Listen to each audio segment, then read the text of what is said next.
ബഹ്റൈനിൽ നികുതി വെട്ടിപ്പുകാരെയൊക്കെ പിടികൂടാൻ വ്യാപക പരിശോധനയുമായി നാഷണൽ ബ്യൂറോ ഫോർ റവന്യൂ. നവംബറിൽ മാത്രം 155 പരിശോധനകളാണ് നടത്തിയത്. ഉപഭോക്തൃാവകാശങ്ങളൊക്കെ സംരക്ഷിക്കുക, ബിസിനസ് നിലവാരം വർദ്ധിപ്പിക്കുക തുടങ്ങിയ ലക്ഷ്യങ്ങളെ മുൻനിർത്തിയായിരുന്നു ഈ പരിശോധനകളൊക്കെ. ബഹ്റൈനിൽ വാറ്റ് എക്സൈസ് വെട്ടിപ്പുമായി ബന്ധപ്പെട്ട് നവംബറിൽ 155 സ്ഥാപനങ്ങളിൽ പരിശോധന നടത്തിയതായി നാഷണൽ ബ്യൂറോ ഓഫ് റവന്യൂ അറിയിച്ചു.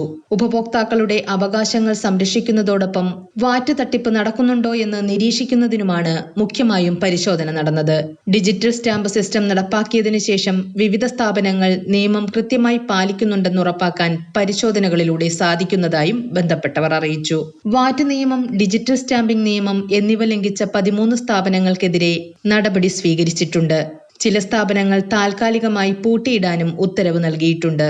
കുറ്റകൃത്യം തെളിയിക്കപ്പെട്ടാൽ വാറ്റ് നിയമമനുസരിച്ച് 5 വർഷത്തെ തടവും അടയ്ക്കേണ്ട വാറ്റിന്റെ 3 ഇരട്ടി തുകയ്ക്ക് തുല്യമായ പിഴയും ശിക്ഷയായി ലഭിക്കും.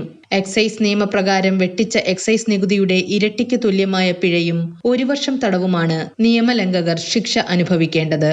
എല്ലാ കമ്പനികളും സ്ഥാപനങ്ങളും വ്യക്തികളും അവരുടെ വാർഷിക സപ്ലൈകൾ 37,500 ബഹ്റൈൻ ദിനാർ എന്ന പരിധിയിലധികമായാൽ വാറ്റ് രജിസ്ട്രേഷൻ പ്രക്രിയ പൂർത്തിയാക്കണമെന്ന് NBR വ്യക്തമാക്കി. Mathrubhumi news, Bahrain.